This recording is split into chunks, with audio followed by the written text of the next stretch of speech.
It costs it costs to trim your yard, ma'am, sir. You know, you can't just look at week to week and month to month. You can't look at a week and say I made $2,500 and I only spent $500 this week. That's great, but you're not going to do that every week. What's up, YouTube family? Gerald Greenlee here with Clean Green Lawn Service in beautiful South Georgia. Hope y'all are having a great day. This is a second video because I was trying to make it a little bit shorter, and I want to address a different topic. I want to address the cost of doing business. Now, this is obviously not for people who are in business. If you're in business, you will say yes and amen to the things that I'm about to say. If you watch a business from kind of the outside, you know, you understand these things probably. But there may be some people that watch the channel and you have people do services for you. They do handyman services, or they do pressure washing, or, you know, like me, they cut your lawn, they maintain your landscape and all that kind of stuff. And just talk a little bit about the expense of things that oftentimes people don't think about. And if you're in business and you're not charging enough, then you need to stop and think about these things. So I just dropped the X1 off at the dealer and getting that hydro looked at. And so while I'm in there, I pick up a couple of things. And these are things that are very important. Two different things that I got. And I'm going to show those to you. And, you know, I know in lawn care we think about, okay, what does a machine cost? Yes, that is very important. Machine costs $12,000, $14,000, $16,000. Probably somewhere between $12,000 and $16,000 on, you know, most commercial units, mid-grade commercial at least. And so then you got to maintain those things. Now, one of the things that's going to be the life of it is keeping dirt and gunk out of your fuel system and out of your engine. And so to do that, you got these filters, right? You got the inside filter. This is an outside filter. This filter fits all of my engines. All three of my engines take the same filter. This one is made by Rotary, and I don't know if you can see the price on it. I'm gonna try to get it here where you can see the price. All right, here's the price.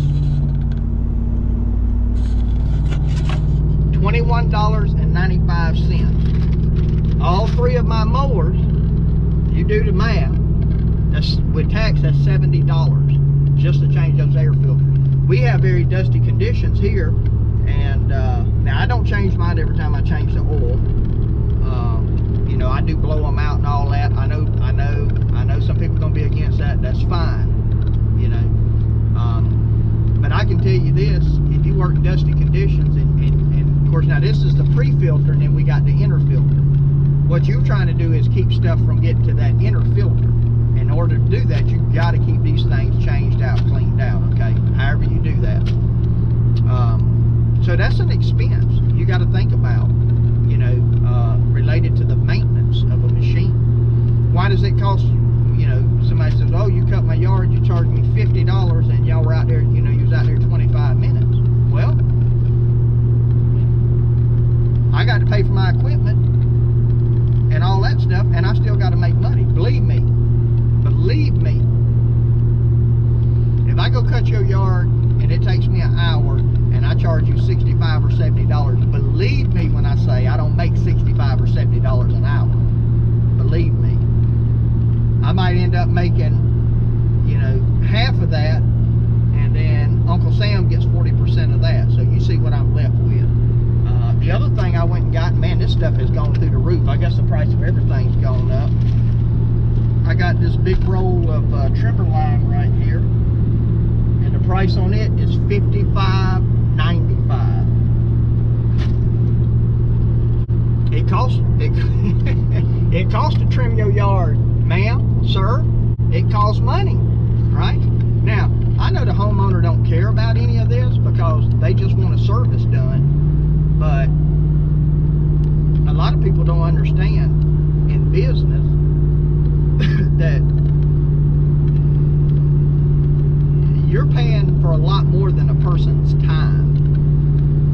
So when when somebody comes out and they charging you $60, $70, $80, $90 an hour, you are not paying that for their time. You're paying it for three things. You're paying it for their expertise, number one, right? If a man's an electrician or a plumber or a lawn and landscape guy, he's got some degree of expertise. You got to pay for that. All right? The other thing that you're paying him for, the second thing, you are paying him for his time. His time is valuable. He works to make a living, provide for his family, to meet his needs, whatever the case is, right? But you're also paying for his cost to do business, right? His cost to do business. His cost to do business includes his vehicles, his tools, his insurance,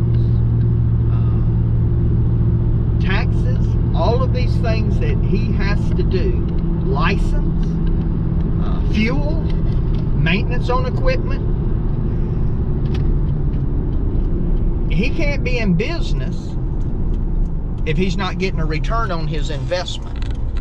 You hear that in business, ROI, return on investment. You know, he's got to make a return on that lawnmower. He has to make a return on that truck and on that trailer, because if he doesn't, then he's not going to be able to buy a truck, a trailer, a lawnmower when the ones that he has breaks down. So, you know, some months are good months. Some months, you know, we do really well, right? We've had a month, and I just do this on the side, okay? And I'm going to be transparent and share some numbers with you. We've had months where we do 10 grand in gross sales.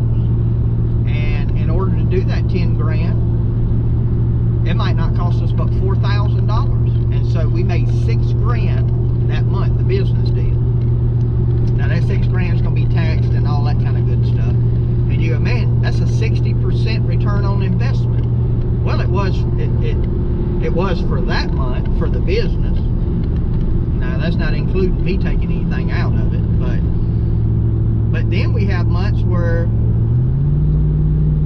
we might do, so like this month, for example, we'll probably do, I don't know, if I'm guessing $7,000 or $8,000. I've already spent $11,000 this month.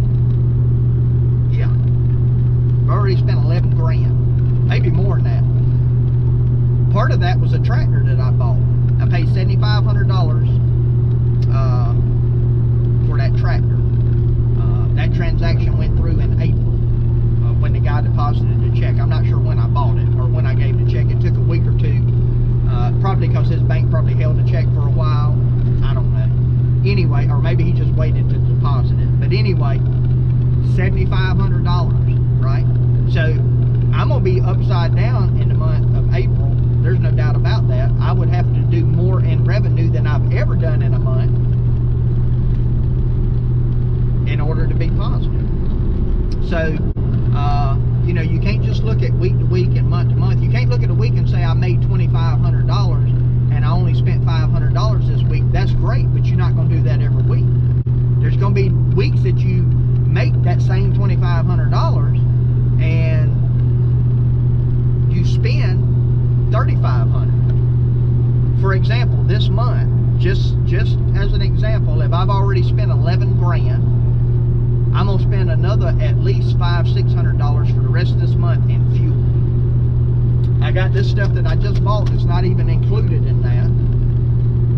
If I have to replace a hydro on that X1 and I have to pay for it, that's probably gonna be another, I don't know, $1,400. I might end up having, you know, I could potentially have 15 grand in expenses this month and only take in, say, 7 or 8. So spend twice as much as what I take in. Now, you can't do that every month and survive, but there are going to be months like that, especially when you pay cash, you know, for a new piece of equipment. Now, typically what I do, a new piece of equipment, I'll finance it and depreciate it over time. This situation with a used tractor, a guy had what I thought was a good deal on it, so I just went and bought it.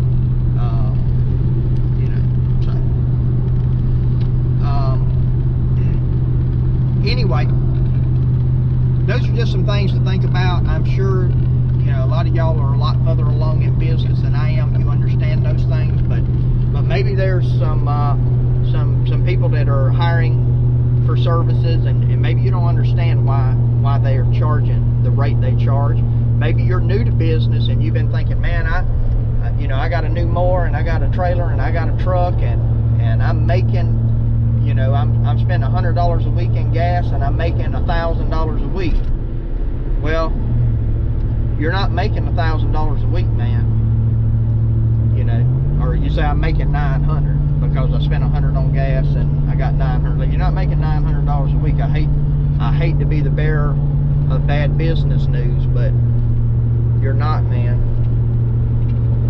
because you got to count every hour that truck, that trailer, that mower is working, and the cost to operate them, the maintenance, getting these filters, buying trimmer string, paying your insurance, all those kind of things, business license. You know, I just spent $200 on business license, $185 I think, for my county license, and then my state LLC. You know, tags for the trailers, tags for the trucks. You know, it's there, man. It costs to do business. So just things to keep in mind. Anyway, I'm gonna quit rambling on. I'm almost back at the house now, so just thought I'd share that. I hope it helps somebody not to make some of the same mistakes I did when I started out. And look, when I started, I thought, man, if I make $35 an hour, I'm rolling in the dough. And it didn't take long to realize that, man, my equipment's costing me $20, $25 an hour. If I make 35, at the most I'm making $15 an hour, being out here sweating, congested from all of this grass and dust, and then out of that $15 an hour, you know, Uncle Sam's gonna get 6 of them, right? And so now I'm making $9 an hour out here running around killing myself. Ain't worth it, man. You better off to go work for somebody else if you're gonna do that. So just things to keep in mind. Hey, appreciate you tuning in. My prayer for you is always the same, that the Lord might richly bless you and that you might see all of your blessings as from Him. Hope you have a great day.